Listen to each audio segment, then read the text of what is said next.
Assalamualaikum warahmatullahi wabarakatuh. Baiklah, kami dari kelompok 5, kami akan melakukan praktikum uji lemah. Saya Anton Suandra sebagai moderator. Di sebelah kiri saya ada Ibu Rika sebagai penyaji materi, dan sampingnya lagi Ibu Mega, Safa, dan Ibu Aminah. Untuk pembacaan materi kepada Ibu Safa. Assalamualaikum warahmatullahi wabarakatuh. Waalaikumsalam warahmatullahi wabarakatuh. Kami dari kelompok 5 di sini akan mengidentifikasi tentang uji lemak. Di depan kami sudah ada bahan-bahan. Alat dan bahan yang kami gunakan, yang pertama ada alatnya, piring plastik 1 buah, kemudian pipet 2 buah, kemudian kertas coklat sampul buku, lampu senter, lilin, dan sendok 1 buah. Kemudian bahan yang kami pakai yaitu ada kemiri, margarin, wortel, seledri, jagung, singkong, kacang tanah, pepaya, santan, minyak goreng, susu, dan air.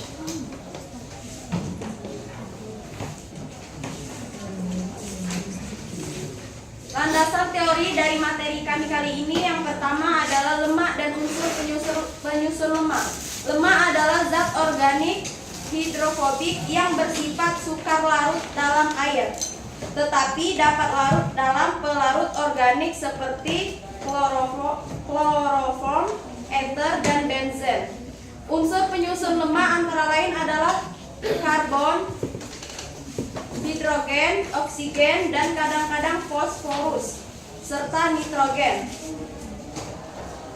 Sumber lemak yang dapat dimakan dihasilkan oleh alam yang dapat bersumber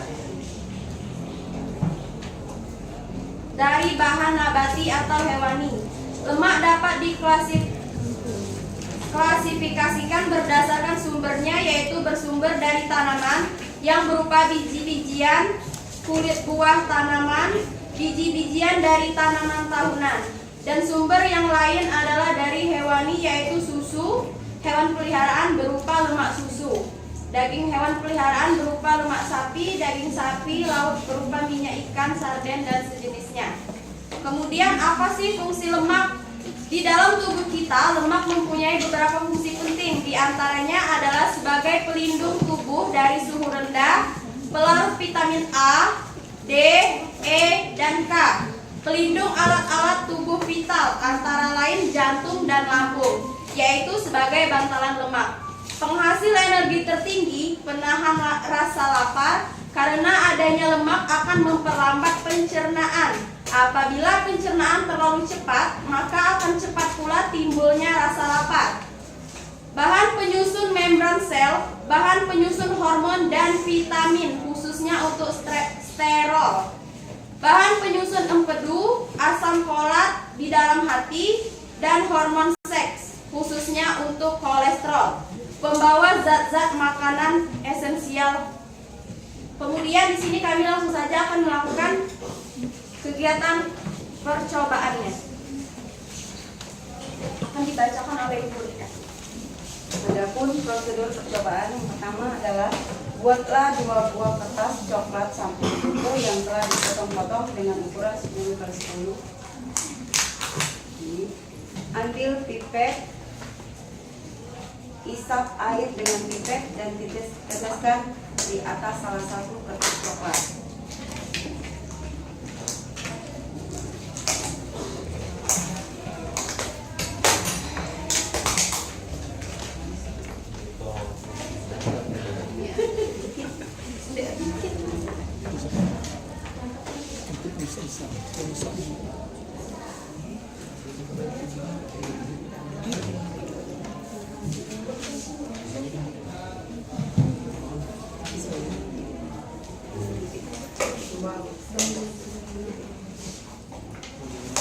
Ambil pipet yang lain, isap minyak dengan pipet dan teteskan.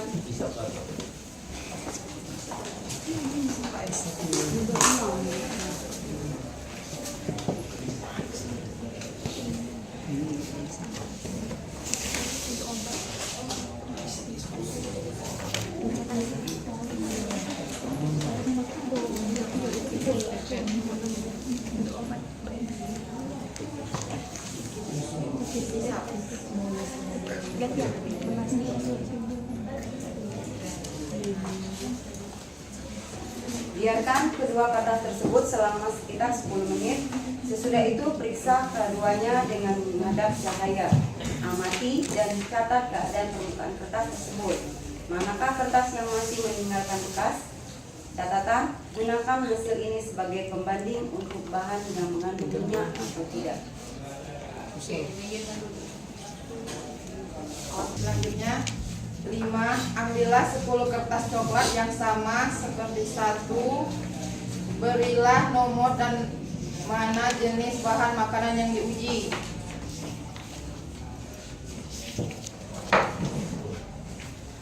1 kemiri, 2 margarin, 3 wortel, 4 seledri, 5 biji jagung kering, 6 singkong kering, 7 kacang tanah kering, 8 pepaya, 9 santan, 10 susu. Prosedur percobaan. 1. Haluskanlah kemiri, usap-usap di atas kertas coklat kira-kira 10 kali dan bersihkan sisa kemiri. Biarkanlah sekitar 5-10 menit. 7. Sambil menunggu waktu, kerjakan hal serupa untuk ke-9 bahan makanan. Cairkan margarin di atas sendok dengan menggunakan panas dari nyala lilin. Teteskan margarin di atas kertas coklat. Usapkan seledri di atas kertas coklat kira-kira 10 kali. Potonglah wortel dan usap-usap di atas kertas coklat berulang-ulang kali. Usap-usapkan biji jagung kering di atas kertas coklat berulang-ulang sebanyak 10 kali. Lakukanlah hal yang sama untuk singkong kering dan kacang tanah kering. Potong-potong pepaya dan usap-usapkan di atas kertas sebanyaknya 10 kali. Teteskan air santan pada kertas coklat.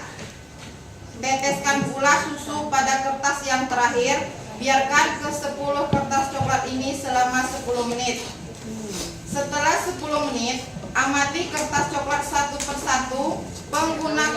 Pergunakanlah lampu atau senter ke arah bekas usapan dari bahan-bahan makanan yang diuji. Kertas manakah yang meninggalkan bekas noda minyaknya? Catatilah hasil pengamatan pada tabel di lembar kerja.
Sambil menunggu, tadi sudah dijelaskan membutuhkan waktu 10 menit untuk melihat hasil dari percobaan kami. Lemak atau yang disebut dengan lipid, ada tambahan sedikit ya, adalah zat gizi makro esensial yang terdiri dari karbon, hidrogen, dan oksigen, berfungsi sebagai sumber energi padat, pelindung organ, dan pembentuk hormon. Tubuh membutuhkan lemak sehat atau yang disebut tak jenuh untuk kesehatan jantung dan penyerapan vitamin dengan kebutuhan harian sekitar 20-25% dari total energi. Fungsi utama lemak bagi tubuh yaitu yang pertama untuk sumber energi atau cadangan energi utama yang paling padat kalori. Kemudian untuk melindungi organ sebagai bantalan bagi organ tubuh atau jaringan adiposa. Selanjutnya berfungsi untuk saraf dan otak, komponen penting untuk melindungi saraf. Kemudian untuk penyerapan vitamin, tadi sudah disebutkan vitamin A, D, E, dan K. Kemudian untuk kesehatan kulit dan rambut, menjaga kelembapan dan kesehatan. Kemudian lemak tak jenuh itu apa? Lemak tak jenuh itu adalah lemak baik, lemak sehat yang meningkatkan kolesterol baik dan mengurangi risiko penyakit jantung seperti alpukat, ikan salmon, minyak zaitun, dan kacang-kacangan. Kemudian lemak jenuh. Lemak jenuh adalah yang sedang, harus dibatasi jumlahnya, misalnya daging merah, produk susu, dan mentega. Kemudian ada lemak trans atau yang buruk, harus dihindari karena meningkatkan kolesterol jahat seperti makanan cepat saji dan makanan ringan olahan. Mengonsumsi lemak yang seimbang sangat penting, terutama untuk memprioritaskan lemak tak jenuh dibandingkan lemak jenuh dan trans untuk menjaga kadar kolesterol dan kesehatan secara keseluruhan. Meninggalkan bekas noda atau tidak? Air, tidak. Tidak ya.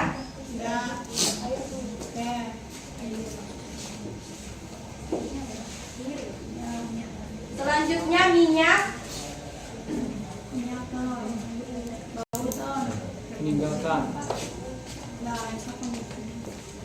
Meninggalkan bekas noda minyak.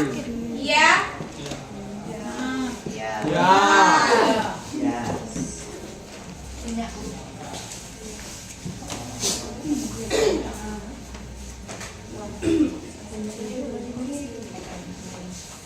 Kemiri.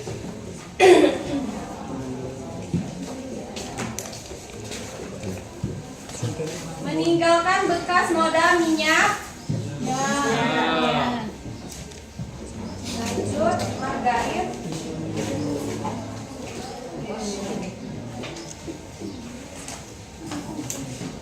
Meninggalkan bekas noda minyak. Iya. Ya. Kemudian wortel.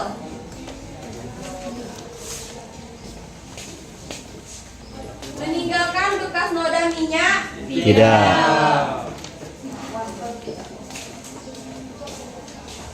Selanjutnya seledri.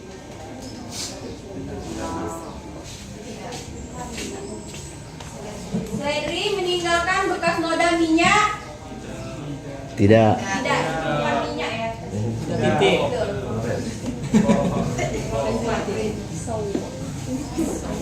Kemudian biji jagung.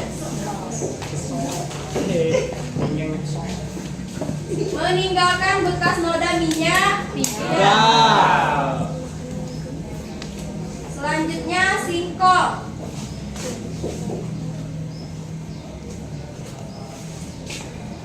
Meninggalkan bekas noda minyak. Tidak. Tidak.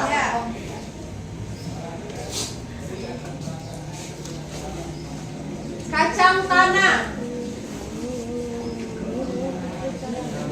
Meninggalkan bekas noda minyak. Iya.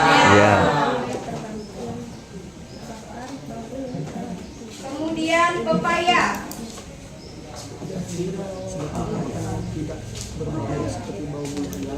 Meninggalkan bekas noda minyak. Tidak.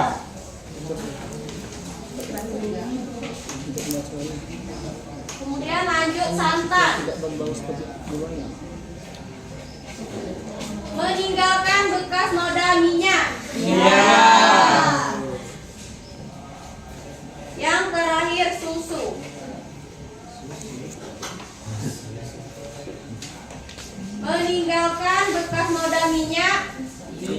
Tidak. Yo, Mana? ada. Itu bahasa anak.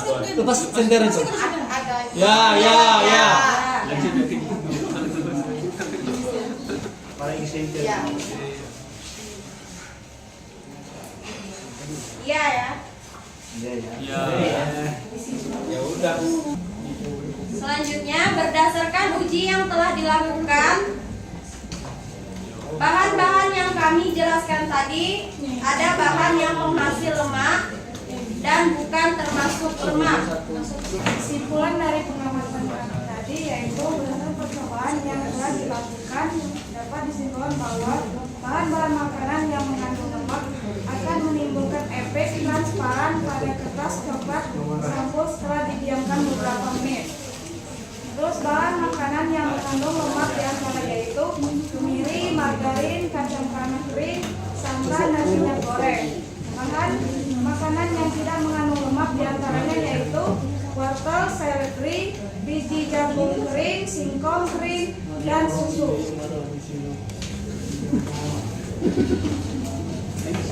Baiklah, itulah tadi praktek dari kami